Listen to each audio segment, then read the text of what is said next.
All right, welcome to our Prep for Success Young Alumni Career Panel. So today we have the pleasure of being joined by Connor Byrne, class of 2011, Traug Keller, class of 2011, and Jack O'Connell, class of 2014. We also have Tommy and Finn who are going to help us with this interview today. So I'm going to hand it over to Tommy and Finn and ask our esteemed alumni to introduce themselves.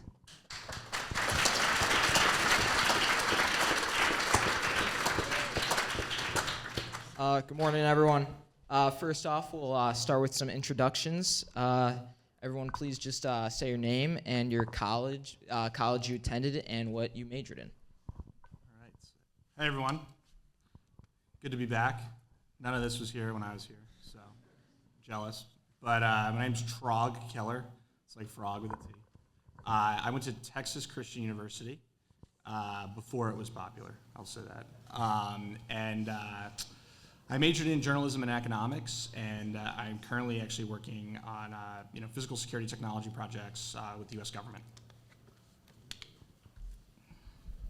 Hey everyone, and thank you Jen and Mr. Cashman for having us. Really appreciate it, and really great to be here. I graduated in 2014 from prep and went to Duke University and studied economics and finance, and now I work at Cliffwater, which is an alternative investing firm. Hey everyone. Can you hear me? Oh yeah. My name's Connor Byrne. Graduated here in 2011. Went to Amherst College. Studied economics and English there, and played lacrosse there too. I currently work at a place called New Holland Capital, which is a multi-strategy hedge fund. Very accomplished men. What was your guys' first jobs out of college? I sold radio advertising for the local ESPN radio station in Dallas, Texas. I worked in equity research at Goldman Sachs, covering healthcare technology companies and medical device companies. I also worked at Goldman in investment banking on the mergers and acquisitions team. Wow. And last introduction question. What is your current, you guys touched on it a little bit already, but what is your current role and company?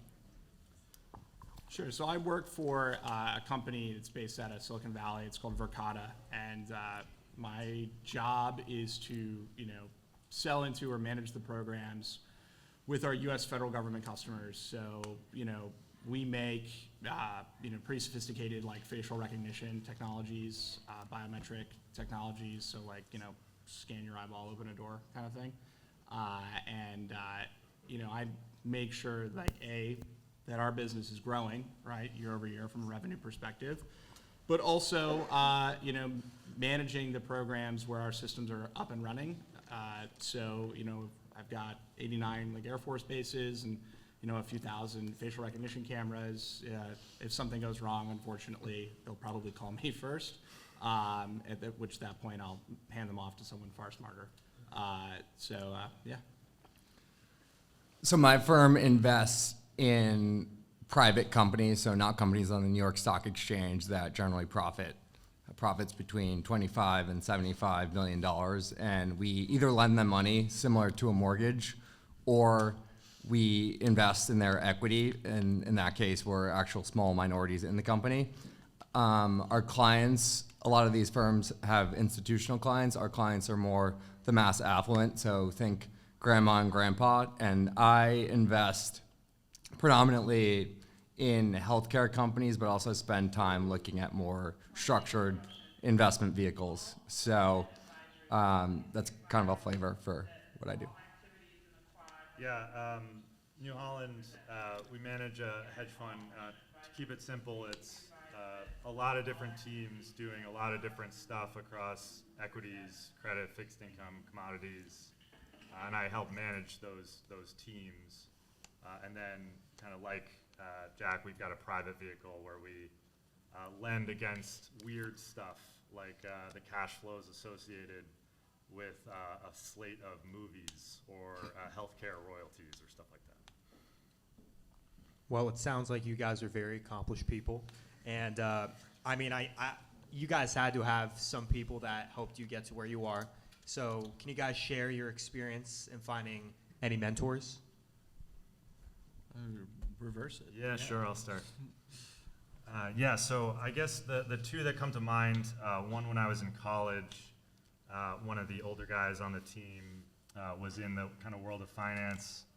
I had no idea what it was, but that seemed to be the cool thing to do at the time, was to try and go into investment banking. And so I did that just like everyone else did. And it turned out to be a good decision, but I guess that the thought process was flawed. You should just do it because everyone else is doing it. But I think it was just about asking for help from him in terms of the prep for the interviews and everything. And I was kind of shocked by how willing people were to help you if you just expressed interest in it and tried hard or cared. And then the second one was at Goldman. Someone a couple levels above me, we worked on a few things together and just kind of developed more of a personal relationship, which was pretty huge. Just one in navigating a big company, and there's politics and all sorts of different things involved in that, and knowing who to make happy and who not to care about, and so managing all this stuff about the job that had nothing to do with the actual numbers or presentations or anything was kind of a huge part of it. Yeah, sort of a similar point to Connor's. Throughout my life, I've had numerous mentors at different phases through college, through different companies. But the one thing I'd say, and this is less of an anecdote than it is just general advice, is let it happen organically, right? My current mentor at my company is someone who sort of high up, and I offered to just spend time with them, sit in on meetings with them, and get to know them, and sort of put your head down and work very hard. And I think that being the person that lets relationships come along in an organic way and work with them rather than reaching out to a lot of different people is a sort of a helpful approach. Yeah, I think both these guys are pretty, on the money. Like, nobody, like, in an office goes up to another person and asks them to be their mentor. That would be really weird. So I think, you will meet people, and, like, everyone that goes to school here, I think, if anything, you graduate with just a really strong, like, gut and intuition, right? Like, okay, like, that's a good guy, like, that's a good girl, like, they are, or somebody that conceivably could be helpful to me in maybe, more ways than just professional. And letting that relationship evolve organically. And to Connor's point, like, you have to ask for help. And people like to be helpful, like, fundamentally. Like, people want to help other people. It makes them feel good, and it's a two-way street. You have to hold up your end of the bargain as well. So yeah, going along those lines of asking for help, I know you guys asked other people for help. You guys wouldn't be where you are without asking others for help. What was the best advice that those people gave you, and why was it the best advice? Best advice probably would be it's not necessarily about what you say, it's about how you say it. I think, I'm in a people-oriented trade. I sell things, whether it's radio advertising or cameras to the Air Force. Nobody in the history of the world has ever purchased something from somebody they didn't like. And so just, like, always being cognizant of your tone, your body language when you're engaging with other people, like, that's, like, was some of the most impactful advice I got at an early age. Yeah, honestly, my answer is pretty similar. When you're going through the process, you tend to overcomplicate it. You do a lot of reading on the company. Maybe you spend a lot of time researching the people that you're talking to, but getting the small stuff right can go really far. So having your resume polished, following up with people that you speak with within 24 hours, all these small habits can have a really big impact, especially at a young age when you're not in the routine of communicating in a corporate setting. So I think at this phase in your life when you're graduating high school and going to college, getting sort of the very small details correct will get you a lot farther than you may think. Yeah, maybe I'll say two things. The first was my mentor at work told me kind of at different stages in your career, you're getting paid to do different things. Like when you're first on the job, it's about proving yourself as kind of a hard worker and someone that people don't have to double check everything they're doing, and you're just kind of dependable, and it's about kind of grinding a bit. But as you kind of progress, it becomes less about that and more about making the right decisions and making them thoughtfully. So you're getting paid for being smart, not paid for working super hard, and kind of the game changes a bit. So you want to be conscious of kind of what the objective is, because it changes, and it doesn't matter later if you're grinding out and doing just a bad job. You need to make thoughtful decisions.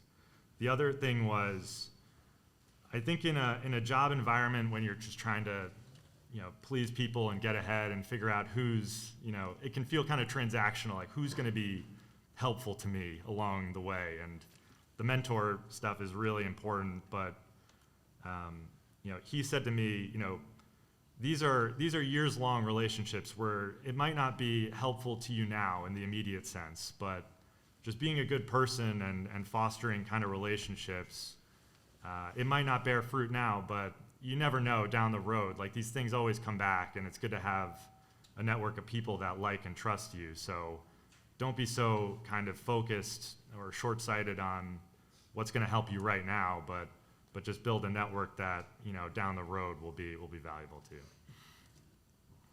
Thank you, guys. I think that's definitely some great advice that we, even as high schoolers, can definitely use now and as we get older. As for the next question, going back to your college days, if you're willing to share, was there any challenging experience, whether it was with a professor, a roommate, a specific class, and how did you kind of address it and overcome that challenge? College is like a pretty awesome place. Not a lot of real challenges there, nothing that you can't work through, in my estimation. But I think fundamentally, I think the challenge is just gonna be like, how do you manage your time? There's a lot of ways things can go wrong quickly, and those things tend to compound. Challenge yourself to make sure hey, I don't really see myself really going to a class that only meets on Tuesday and Thursdays and is 2.5 hours long. If you don't see yourself doing that, do not sign up for the class. Just do what you think is going to put yourself in the best position from a time management perspective. Going to college after being a senior at prep, it's a real shock, right? Being a senior at prep, you feel like you have a lot of friends, you're on top of the world, and all of a sudden you're in a strange place with different people. So it definitely will bring challenges, and you may not even know what they are today. For me, the biggest challenge I encountered in college was going through the internship application process and just the volume of rejection that is coming your way when you throw applications in directions of challenging firms and roles. Because the reality is when you're younger and you're applying to college, you'll probably get into 5 to 50% of the schools you apply to. Professional applications and that whole process can be a lot more draining and rejection filled than you encountered throughout your educational career. And I think the way to cope with that is have someone you can talk to. I would always talk to my dad when I was going through the investment bank interview process, and he was a lot more lighthearted and just a good presence to talk to sort of keep things in perspective and keep you going when you're not having a good day. But so I just think the level of rejection and competitiveness can be tough, so you need to know not to put too much pressure on yourself. Yeah, I'd echo what Traug said. I think the biggest challenge for me, at least initially, was all about time management, where, high school is a pretty, regimented or routine thing that it's easy to just, follow the path. And when you get to freshman year, it'll feel like a ridiculous amount of freedom and not that much actual scheduled things. And pretty quickly, if you just don't do anything in your time off or don't do the homework or anything, you'll find yourself in a bad spot.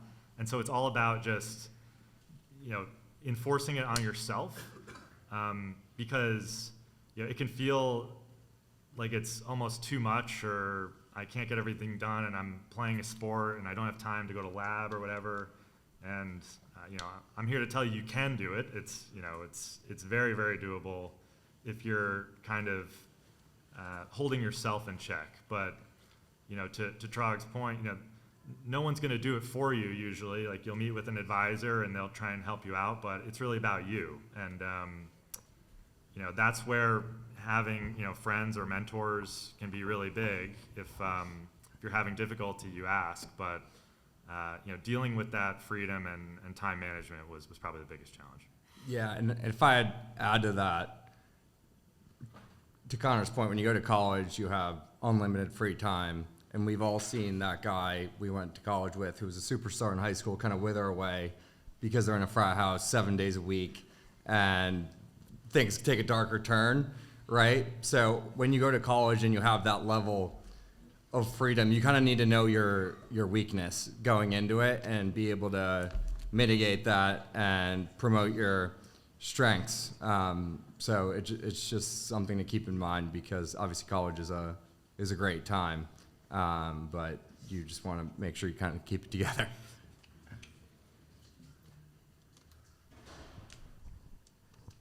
Wow. Yeah. Yeah, I mean, I could definitely see, especially your point, how that can get out of hand. I mean, I know with my routine, I sort of just work, sleep, repeat. And it's definitely going to be weird in college, I know, for all of us. So, there are many things that you guys learned in college and throughout your life in general. But what would you guys say are the soft skills that you guys learned and tend to rely on in conflict? And I mean, I can give some examples, like being a time management wizard, or being really good at communicating. What are some things that you guys learned along your way? No one has ever called me a time management wizard, so thank you. I guess, soft skills, right? Communication skills. I don't know, first and foremost, the opposite gender does not want to be spoken to like your buddy from Fairfield Prep. And by the way, it's a real thing, in college and then in the workplace, you'd be working with, a lot of really smart women. There are nuances there, right? Really just making sure, right, going back to what I said originally, right, it's not about necessarily what you say, it's how you say it, is just be always be super cognizant, in terms of Emma is what I'm saying right now, how's it being received? And just be able to pivot if needed, and work, that's a muscle that you need to work on, right? Because I truly believe college is a place that's presents an opportunity to really master your interpersonal communication skills and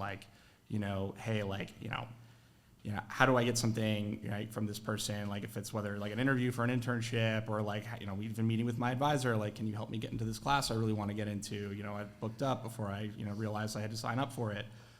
There's a lot of scenarios that will give you the opportunity to refine that skill. So are you saying Finn and Tom don't know how to talk to girls? I'd say 90% of the room right now, probably. I think for me, I think a good habit always in dealing with conflict is just upfront communication. The professional world sometimes doesn't have a lot of structure. You don't get a grade every day, right? So when you build a relationship with someone, even if it's and internships are a great example of this. Sometimes it's your dad's golf buddy and you're just sitting in an office doing nothing, right? Like that's the reality of what a lot of internships are like.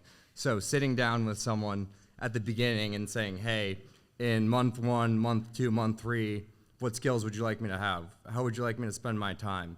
And taking that initiative is something that the older generation really values from the younger generation because they see it as a sign of poise and maturity. So I think always being upfront in expectations and taking initiative with managers, senior people, et cetera, can go a long way. Yeah, communication definitely is super, super important, especially as a young person, right? Like, the worst thing, I guess, is if you get into a job and your direct supervisor is wondering, like, what the heck is Connor doing all day? Like, yeah, is he up to speed on this project or doing what I asked him? So, yeah, I'd say over communicating versus what you think is even like natural or reasonable. I mean, like, don't be like linking him. I'm like going to the bathroom, right? Like, but you want to just do more than you think in terms of letting people know your status and what you're working on. The other thing I think is a much bigger thing is, I guess I'll call it empathy, like trying to understand or put yourself in another person's shoes, either, that's across the table from you or on your team, and understanding kind of what their motivations are. And, like, for example, if you've got a direct superior that's really being a total jerk or riding you on something, like trying to understand, is it just because this guy's a jerk, or is it, he's getting pressure from his boss, and how can I make his life easier, which will then in turn make my life easier. It's about kind of putting yourself in other people's shoes, and it helps you, navigate these weird interpersonal things that come up in an office. Your job is almost always exclusively to make your boss look good. So, like, even if you don't think your boss likes you, if you do something that allows him or her to, elevate themselves, like, it's a trickle-down effect that will have a 100% positive impact on you as well. Yeah, I think if you take away one thing from this talk, and this is sort of the marriage of the Jesuit and the capitalist mindset, which is your value is a direct function of what you can do for others around you. And even when you're applying for internships on LinkedIn and you may feel as though you may not have the requisite skills, that should be the first thing on your mind is how can you help, right? Yeah, thank you guys for those. I think that's definitely some great wisdom that us younger guys can probably take away from today. And I've heard you guys talk about it, heard you all talk about it with some of the previous questions a little bit, but as for internships, what was your process like when you were trying to secure an internship, especially in college? So, like the finance, sort of financial services, industry, finance internship process is like pretty regimented. So my experience was really just quite frankly, like, I need an internship. I really wanted to be at the time get into sports, and lo and behold, my dad worked at ESPN. Relationships matter, like, period. Whether it's your uncle, your brother, your dad's friend, people you caddy for, people like that you work for or know from your summer towns. Again, nobody's going to help you unless you ask them to. Obviously you guys have your process, but for anyone who ends up not finding themselves in that industry, you have to be proactive. There aren't a lot of like super days for, a lot of different companies, like, in the technology space, media space, et cetera. Yeah, So I did the investment bank, sort of more cookie cutter process, and that had 3 parts. The first round was a networking phase where you'd message alumni from your college, maybe from prep, from other walks of life, and float your name out, get your resume out, have more informal conversations. Then is a more traditional first round interview, and the pool sort of shrinks from there. And then at the end, you have a super day where they fly you up to their office, and you have a mix of behavioral and technical questions. And that's basically the entirety of the process. And they're pretty standard across different banks. But to my earlier point, I think that when I think about the mistakes I made throughout that process, a lot of them were super dumb, right? Miss an application deadline, spelling error in an email. So staying organized and having discipline and not necessarily trying to do everything in one day is super important when you're applying for internships, because it's very much a long-term process. You can't just snap your fingers and it'll happen the next day. You kind of have to do a little bit every day. Yeah, I think Jack spoke well to what my process was like too, with all these super days and stuff. And I guess the only thing I would add is when you're applying for these interviews, especially in like the finance world where it becomes intern gets you job offer, gets you this kind of track, it felt to me at the time, and I'm sure it might feel like it to some of you, that you're getting on this track that you need to effectively have chosen your career as a junior in college, because that's when this internship stuff starts. And I would say it's not always the case. Like, it's a big world. You can do other stuff other than what all of your friends are doing, especially at the internship level. Like, there's so many different jobs and like experiences that you can get either within, finance or doing other stuff that to some extent it is true that getting on that track can be important, and nailing the super day can feel really important. To Jack's point, you get, at least in my experience, you get rejected from 8 of them and maybe 1 hits, and then it's all worth it and you have to deal with the rejection. But I'm here to, I guess, say that, with the internship especially, keep your horizons broad, because there's a lot of different stuff you can do for an internship and end up in these kind of jobs. And similar to that question, what was then, in turn, your process like to get your first job? Were there similarities? Were there some differences? So, I mean, being an intern, I think, regardless of the industry, is you're really first and foremost, giving yourself an opportunity to prove that you work hard, and that you don't complain. It's obviously not going to be very glorious work, right? But more likely, long hours, but if it's competitive, right? Like, if you really just focus on the objective of like, okay, like, it's going to be a 60, 65, 70, 75, almost 80-hour week, depending on what industry you're in. Like, this is the opportunity, right? This is a major at-bat to getting off on the right foot from a career perspective. You can always pivot, you can always change industries, those are hard things to do as you get older. But first and foremost, securing the job, moving from your junior to senior year in college, like, having that safety blanket is a really big deal. And that's why you have to just absolutely maximize the opportunity for that summer internship. From internship to job, for me, it was a bit unique because I interned on the trading floor. There wasn't a role there for me, but I stayed in communication throughout the firm and ended up getting an offer to the investment research division. So I think it paid dividends to have a good relationship with people across the floor.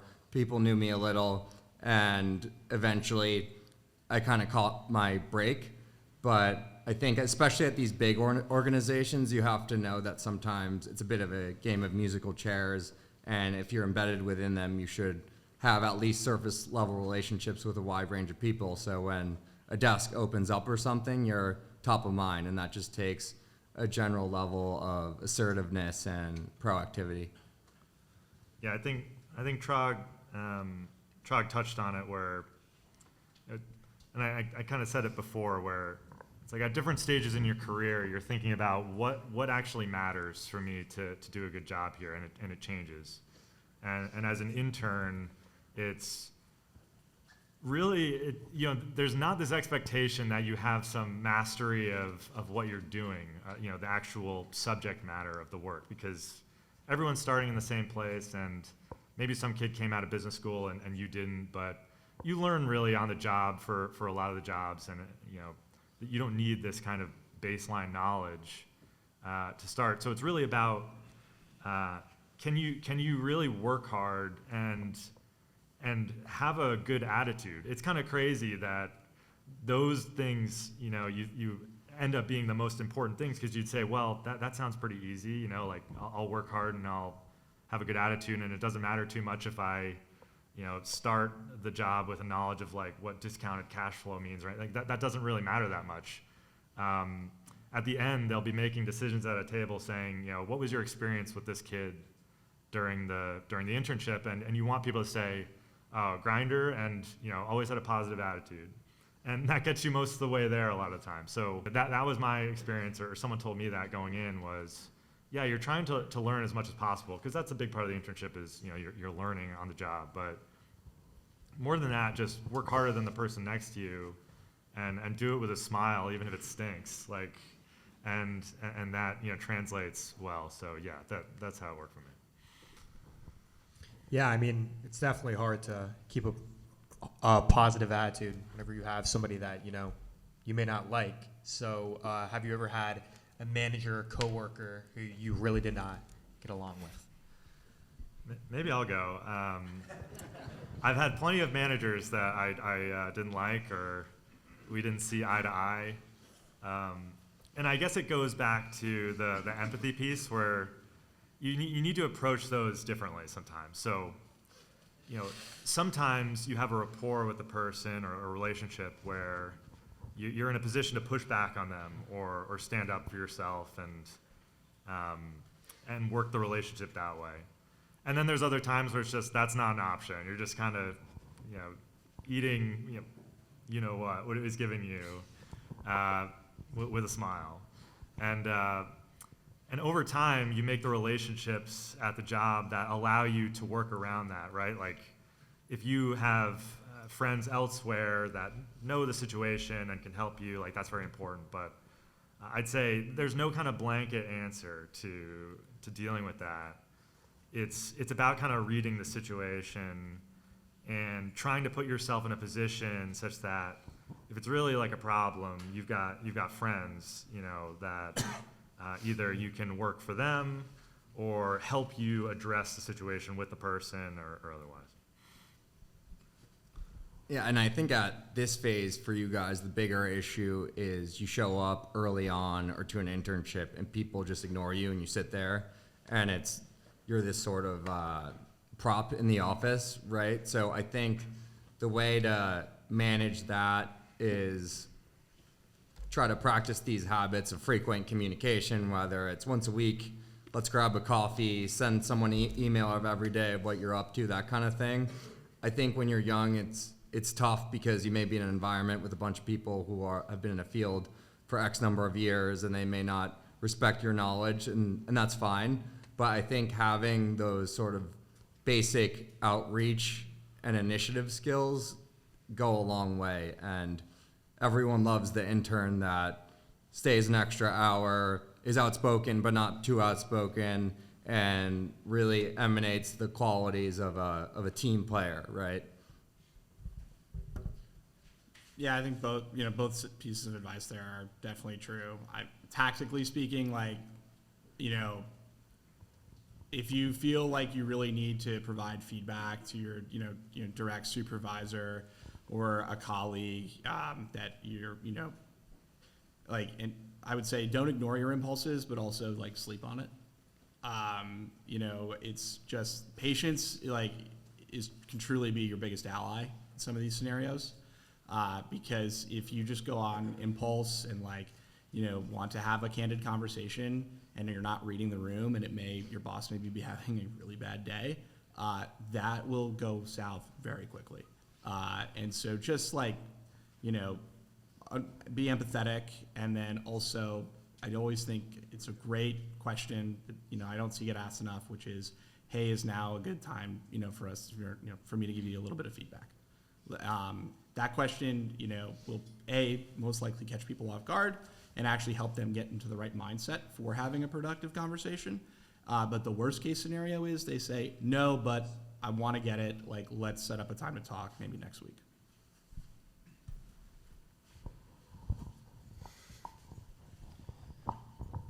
So as for you guys and your careers so far in your life, would you say it's kind of been a straight path or more of like a windy road? Have you faced lots of challenges, or has it kind of seemed to flow along the way?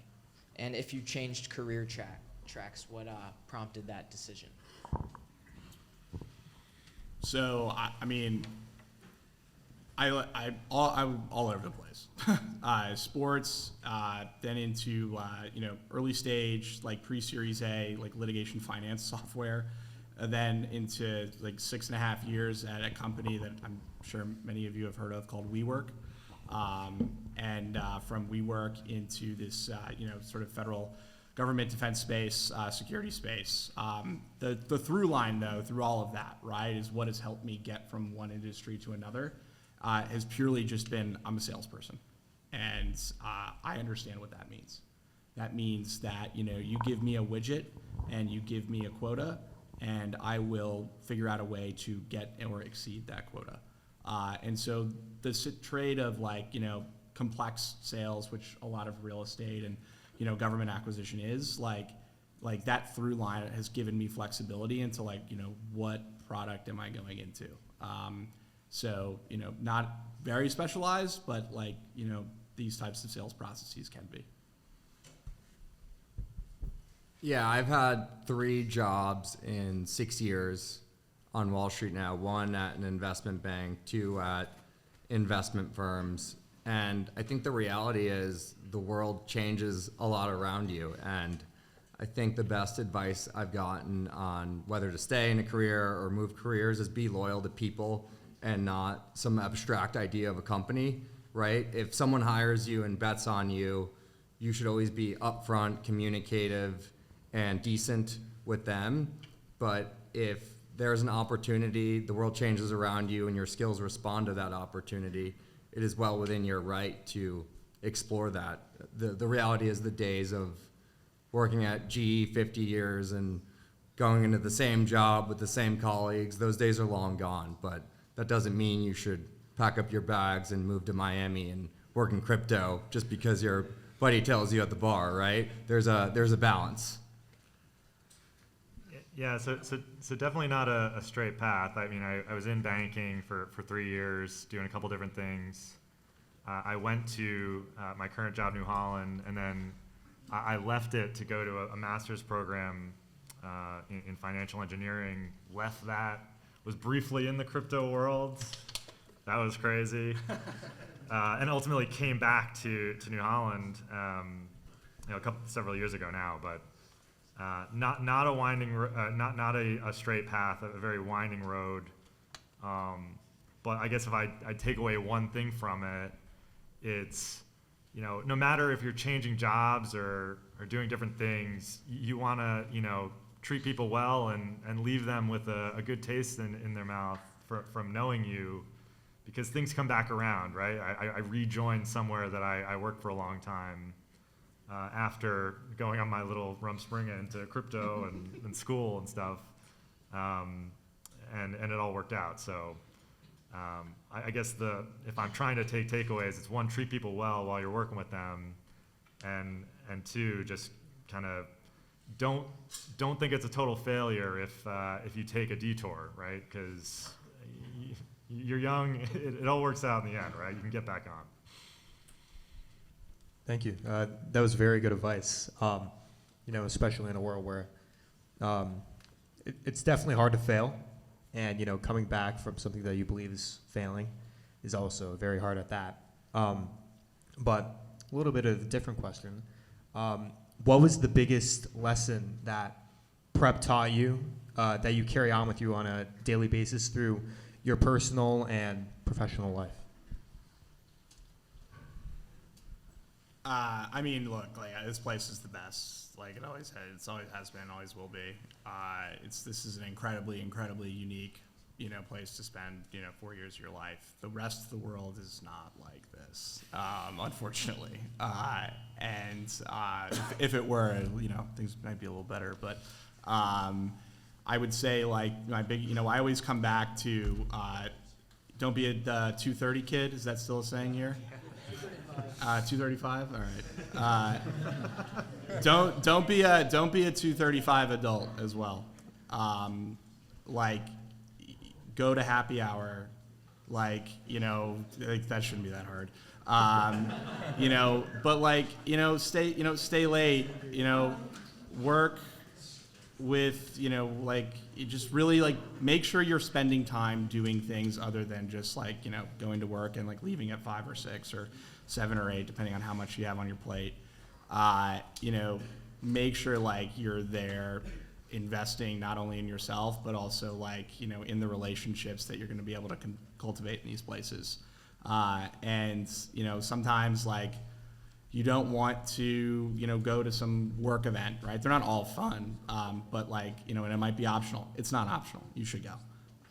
So I'd stick to the don't be a 235 kid. Yeah, I think that's a great answer. And what makes prep different? It's something we talk a lot about, and I think when I reflect on it, prep really values success, right? Like I show up here, everyone's talking about how well the football team is doing. Everyone's talking about the remarkable colleges that people are going to. And that's something me and my brother, whether it was on the football field for him or in the classroom for me, we really value that people reward and recognize people who are doing great things. And that's not the case in many school systems where there's an attitude that standardized tests don't matter. Athletic prowess is nothing to recognize. And I think that idea is bad. And that's not how the real world works. The real world is more like prep, and you'll be very thankful and well prepared for it. Yeah, I guess I'd say that the lesson, it's not lame to try hard and care about things. It's actually, it serves you really well when you're out of school, and it makes you more interesting and makes you better at your job or career, whatever you want to do. So that's one. At prep, like trying really hard in sports or different activities, wasn't, something that everyone made fun of. It serves you well. The other thing I said before, like treat people well because it's good to treat people well, not because there's some immediate benefit to you in that relationship, because relationships last a long time, and years later it can come back to you.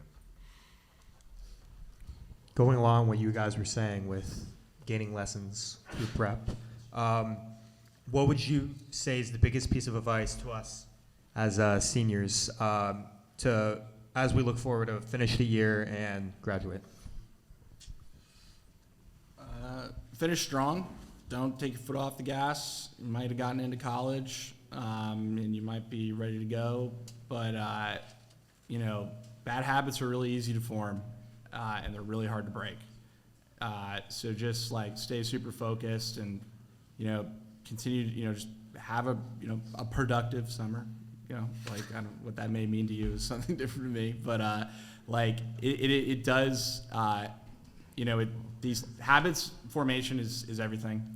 It's like if you don't have a routine, people say routines are boring. Well, then I haven't really met many successful people that don't have a routine. And so just make sure you finish the year strong and you put yourself in a position to get off on the right foot for the next 4 years. Yeah, for me, I remember when I was a senior, and it feels like in the spring, every day you have a different graduation party and you'll have all these goodbyes, but the one thing I would ask is that you remember it's not really the end, but it is the beginning of a lot of the friendships you have with your prep brothers. It's crazy for me to think that 2/3 of my friendships of the years of my friendships with my prep friends has been post-prep. And even today, I'll be going to a Thanksgiving party with 15 of my prep friends, and it's like we haven't missed a beat. So I know there's a lot of sentimentality and sadness and late nights, but just have it in the back of your head that it's just the beginning of the prep experience.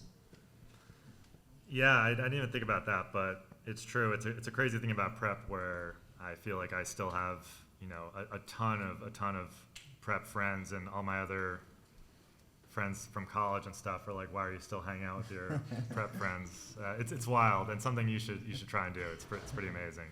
The other, I guess the thing I'd say is like the advice is like try new things, like put yourself out there, because like I said before, sometimes you can find yourself on these tracks leading into a career or something, and you should feel free to try different things. You're going to be in college, like that's what it's all about, and the job stuff is important, and you'll figure it out and by working hard. But explore, if you're interested in something, explore it as a potential career internship.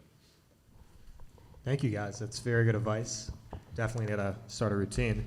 But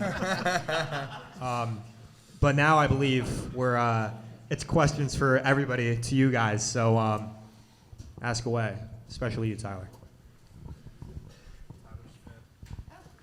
Questions, go ahead. So you talked a lot about like communication and how you like to avoid being overbearing versus not communicating enough. How would you differentiate that like overbearing versus like talking too much to your boss and annoying them versus not talking to them really enough? Yeah, maybe I'll say it's definitely something you need to calibrate over time. But the starting point should be take what you think is the right amount of communication and go a little bit more. And if the guy or woman says, all right, enough, then you kind of move the knob back a little bit. But it's rarely the case, right? Like people that you work for want to be aware of what you're doing until they get comfortable enough with you that they just want you to not bother them and give them leverage to do other stuff. So until you get there, though, it should be, I'm keeping you up to date on everything I'm doing. Yeah. Would you rather sit in your annual review and they say, this guy reaches out too much versus this guy doesn't reach out enough? So I would second that. Yeah. No, it's overcompensated at the beginning.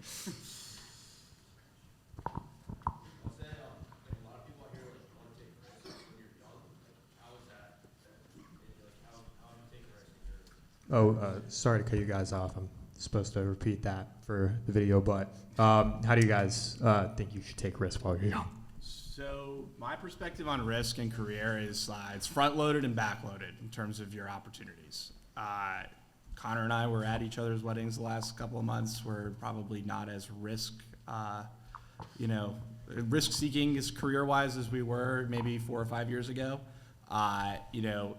It's like you have two tranches of people, right, that kind of start companies. You just look at like entrepreneurs. They're either doing it like when they're super young, right out of school, in school, or they're doing it after they've made their many millions and or want to actually start something after they've retired from their career. So your risk profile will certainly change quickly as you become more established and get your feet under you, but it should never actually go away. You should always, to have no appetite for risk is to completely shut yourself off from effectively opportunity. So calibrate the communication aspect. Yeah, I think there's nothing wrong with working for the man for a few years, right? And at the same time, if you do work for a risky company, I would say do a role where you can develop generalizable, transferable skills. So if something goes haywire, you can jump to the next firm and you have good skills to speak to.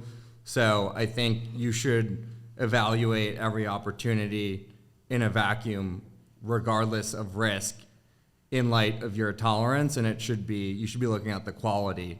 And there's nothing wrong with taking risk, right? Yeah, I agree. It's like not every risk is the same. Like there's some smart risks where if it pays off, it was a great decision. And if it doesn't, then you gain some valuable skills that you take to the next opportunity. And then there's risks that are just like, not smart, not like that. So you want to take risk early for sure, or it's something to consider. But make sure you've thought hard about what the upside and downside you're dealing with are. Have you guys ever asked for a raise, and how did you guys go about it? Yes. To repeat it really quick, have you guys ever asked for a raise, and how did you go by about it? It's a really good question. It's like we're working because we want to make money. So I think the finance space maybe, I don't know, cyclical. I'm not sure. But at the end of the day, you'll never get a raise if you don't ask for one. And that you need to be really strategic in how you approach that conversation and the timing of that conversation. Generally, right, at least in that higher end, complex sales world, if I am exceeding my quota, right, quarter over quarter for a year, probably I have leverage. If I had a down year, probably not going to ask for a raise. Because when you do ask the question, this is, it also is basically you being analyzed, right, by your boss and your boss's boss and the people that sign off on these things is is this person serious asking about this right now? And generally, you want to be an exceptional or high performer when you're in that situation. Yeah, I'd say the best way to ask for a raise is A, ask for it, which is obvious, but a lot of people just don't ask for it. And B, I was talking about this earlier, is ask for it beforehand. Say in January, hey, we're going to be sitting down here in December. What would you like me to achieve? And ballpark, what am I playing for here? And then you regroup after the conversation. You both remember it. You get some hard answers, even though you're probably going to get a lot of grandstanding language from a manager that you're having a more difficult conversation with. But they're going to remember that conversation in December, and then you can point to all the things you did. And they may not give you the exact number you asked for, but it'll definitely benefit you that you had that blunt conversation, and they may feel some guilt if they don't hit the target that you asked for. I've never asked for a raise. I have negotiated starting salaries and stuff, which I guess is similar. I'd say the two things is seek advice from people that know what they're doing, like mentors or your parents or others that are older than you and have done it. The other thing, to Jack's point, I'd say it should never be a surprise at end of year if you go in there and say, I want a raise. And they say, whoa, what the heck are you talking about? You want to prime the conversation for a long time that no one's going to be surprised at the end of the year that you come in there and say, hey, I've been having a great year. These are my explicit expectations, and how can we make this work? Blah blah blah. I just wouldn't wait till your year-end review conversation to say they give you a number and you go, nope, I want double that. That's stupid. Yeah, I think people really undervalue themselves. I think the guys in this room, if you're in the workplace, you will know if you're really good at your job. I think it's being on a team or something. You'll know if you're a high performer. Don't undervalue yourself. Prime the conversation, be strategic and thoughtful about it, but you have to ask. And every industry is different, but I don't know anybody that has ever asked and been fired, right? So, there's risk, right?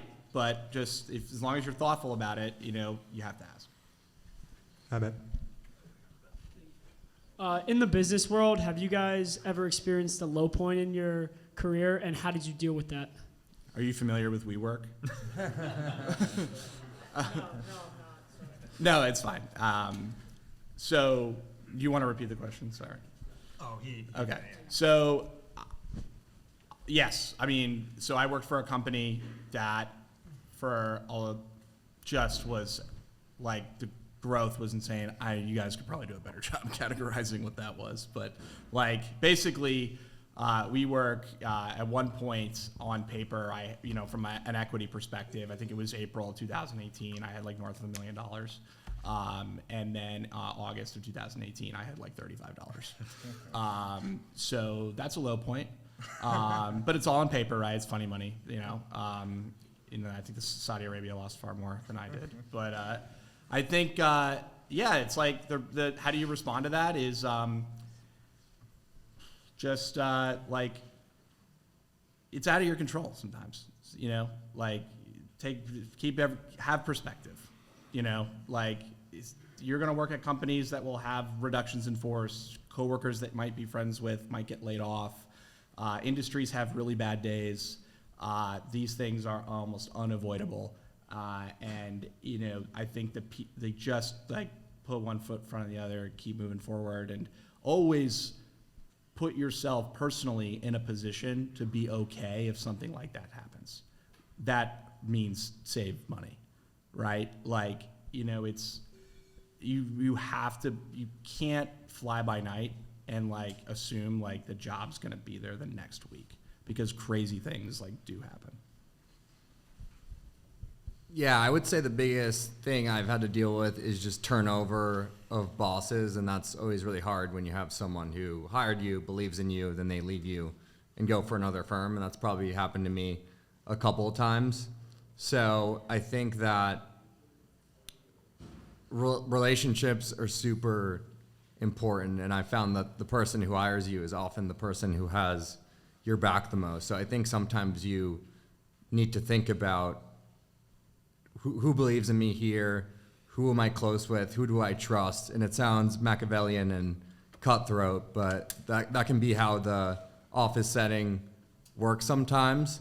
So I think you need to have a level of self-respect always and reflection when these big events happen, like layoffs or turnover or anything like that. You need to keep your sort of value and your skills in perspective because you may have more than your employer realizes. Yeah, not much to add. Certainly I've had, bad times at work, especially, in the kind of jobs that we were in coming out of college, like their grinds, and it can kind of wear you down. I'd say to Traug's point, in those instances, it's all about kind of perspective. Like when you're in a situation like that, it can feel like it's life or death, or if you get fired or something like that, like your self-worth is so tied up in your job or whatever, and it's not, right? Like you need to take a step back and think about it. Like you're young, it's a job at the end of the day, right? It's not your entire personality or self-worth, and you kind of start from there and pick yourself up and move on. A couple more questions, we're running out of time. Go ahead. I know that you guys are in the job market. So obviously you guys have been super involved in the job market. You've seen what it's like currently and in the past. So I'm curious to how you guys would view loyalty versus jumping around to different opportunities and how that has affected your careers and how it could affect our careers. Yeah, it's another really good question. I think it's a balance. I think people don't leave companies, they leave bosses for the most part. But if you do find yourself in a position where you have a great boss and a great working relationship with your boss, but another opportunity presents itself to you, first of all, if it's truly a great boss, like you'll be able to continue that relationship even at the next company. And then secondly, my dad once told me, nobody cared about you before you got there, and nobody's going to care about you after you leave. It is just a job. And it's like, it is important to keep that in perspective, and sometimes just go where you feel most valued. Yeah, and I think general rule of thumb, I think 18 months, 2 years, if nothing extenuating is happening at your company, gives you some time to get your sea legs. And then if and when you look at other things, don't necessarily swing at the first pitch, right? Have some phone calls, have some meetings, give it some time, and be patient. Yeah, I don't think I got that much to add other than all of these should be like very thoughtful decisions you're making over many weeks or months, right? Like you never want to make some decision about jumping from a job because you had a bad week. Like everyone has bad weeks. It should be a much longer time frame where you're saying, am I getting skills here? Do I like my bosses? Do they treat me right? And if those answers lead you to a decision, then you think very thoughtfully about your next landing spot before you make a decision. But your baseline should be patience, right? Like people have very short memories, and you need to take a step back and think about the broader picture. I was just wondering what meaningful experiences or activities you may have participated in outside of your work life, whether that be like sports, music, other talents, etc., and how, to your surprise, those may actually interact with or pay off in your work life. What meaningful experiences you had outside of your work life and how they interacted with them? I mean, I think playing basketball, like at the New York Athletic Club, it's funny how you just do things like play tennis at the West Side Highway if you're in Manhattan or wherever, you will be shocked at just the cross-pollination that can occur between just getting involved in just your general community, regardless of the activity, and how that might actually have a positive impact on your professional life. It's a really small world. Yeah, I don't have a great analogy or answer for you on outside skills that complement my work life, but I think just being social all around. I hang out with my friends a lot on the weekends, and I grab drinks with people a lot in the office, and it sort of cools and eases the relationships a little bit, where you can have a tough day, but maybe you grab a drink with the guy who's 5-10 years older than you have a good laugh, and it does a lot to refine and sort of humanize the relationship. Yeah, maybe I'll answer it differently, which is experiences that are helpful to balance out work. It's go outside, go hiking or something. That's what it's all about, right? The job itself is a means to get skills and support your lifestyle or whatever. So it's necessary, especially when you're a young guy that's in a grindy job, or you're a salesperson that's just out grinding all day. Take time off to reset. Go hiking. It's pretty great. Yeah. So, just from you guys' experience, and by the time that you think we'll be getting into the job market looking for jobs, like you talked about, we were kind of going under and crypto being crazy. What can you see, what's going to emerge by the time that we're looking for jobs in 5 or 6 years? What's kind of going to always be reliable, and then what's kind of going to fall into the background with the emergence of AI, or just what kind of fields do you think are going to be more prominent in the future? That's a good question. I wish I knew. I think, the AI thing has been kind of wild. I use it every day for work. I'm sure you guys use it a lot.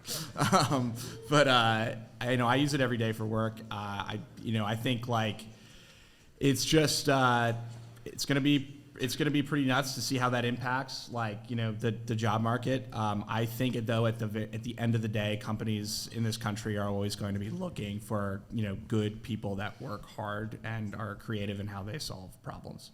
I don't think that's going to get replaced anytime soon. So I think within finance, I would recommend alternatives. I think alternative assets are just growing at a faster pace than the stock market in terms of fees, employment opportunities, et cetera.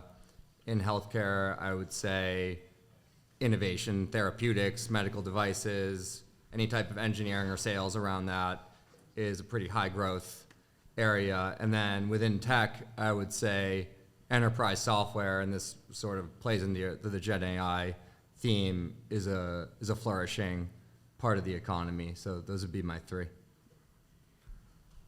I don't think I've got any authority to answer the question, but I would say, if I start from first principles, like jobs where the end goal, like being a senior person, is making complex decisions that like balance a lot of different constituents, like thoughts and needs, and have a lot of like a big interpersonal element. Like I don't see that really changing in the next several years. But I don't know. So, a question for all of you. During your time at prep and time in college, did you anticipate or seek out any other careers before you shifted to your current one? During your time at prep and college, did you shift careers? Perceptions.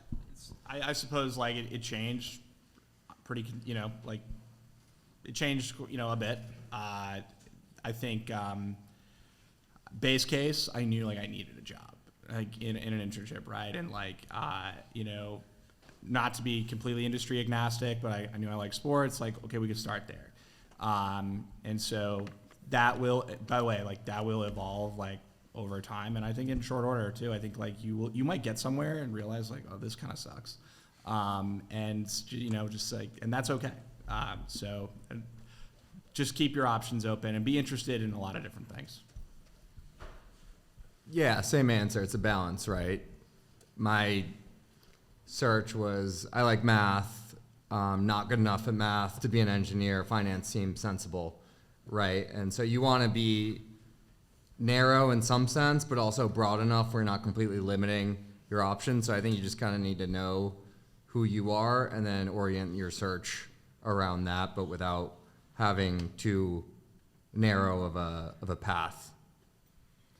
Yeah, I thought I wanted to be a scientist, then a computer programmer, then I never said investment banker coming out of high school. For sure, I didn't even know what that is. I didn't know what it was when I got the internship either still, but yeah, I wanted to do a lot of different things. But maybe to an earlier point, like even if you have interests like that aren't your job, like the job isn't the end all be all, right? You can pursue things outside of your career that are satisfying or interesting to you, like intellectually. All right, one more, and then I'm going to say a couple things. As for like networking and making connections like throughout your whole life, do you guys have any big moments where you like use them or needed them, or did you like have any moments where you got them, you used them for getting new jobs, I guess? Absolutely, yeah. The anecdote I can give is like, we had to build a federal practice like board at my company, right? So we needed like a lot of former really important people to come in and advise. Two of the board members that joined our board were I used to work with at the company I was at before. The reason they're helping us today and helping me today is because of the relationship. So it's like fundamental to, I think, a lot of people's success is just like staying in touch and being interested in what's going on in their life. Yeah, the thing I'd say about connections is it's always helpful to ask for a small favor than a big one. So just calling up the guy who owns the company who lives down your street and saying, hey, can I have a job? It's kind of a hard ask, right? I think saying, hey, I saw you work in this field, I have a background here, and I worked at a similar company, and I also talked to a junior person at your company, can you help me out, right? So getting that little nudge can often be easier than just asking open canvas for a huge favor. That's usually a difficult way to approach it. Yeah, a lot of people have helped me in my career, like explicitly, but also just with understanding different things. So like professors and people in the workplace, I'd say like maybe the one piece of advice is not every networking call has to be like, hey, so can I get a job, right? Like you can build relationships and just ask questions and, get to know people and what they do better. So down the road, when it actually does matter, you have a relationship. It's not the cold, hey, what's up? Like, I live down the street. Like, I see you work here. Like, can I get an internship? Yeah, I thought he said, like, asking somebody, like, to review a resume, like, and make sure, like, am I writing this the right way for this industry? In so many words, hey, like, can I get a job? But you're not asking for a job, right? Like, it's just like, do not just come in there like, it's like, hey, would love to get just say tactical, small little things. I think that's really good, actionable advice for where you all are at today. All right, you guys, great job, great questions. So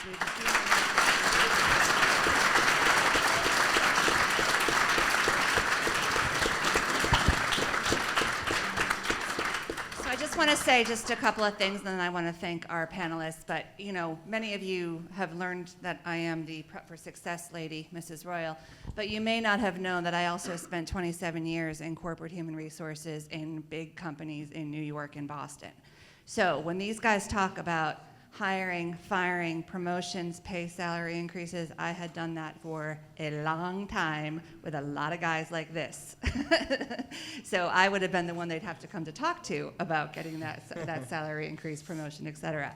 So that's why I'm here now to help you guys kind of figure this stuff out a little bit before you get there. So I'm not just a mom or the Prep for Success lady. I also am a pretty accomplished HR career person. So I wanted to just kind of call out a couple things that they said here. And by the way, this was amazing. You guys said a lot of amazing things, which I was like, yep, totally, But I think, first of all, it just so happens that our speakers today are all in the financial world, or Traug, sort of, kind of, but used to be, or a little bit of a mix. But, we're going to do a couple more of these throughout the year, or at least one, and we want to get people in from other industries as well. Because one thing when we talk about, what are skills that will resonate and live through AI, well, you know what? We always need doctors. We always need lawyers. We always need dentists.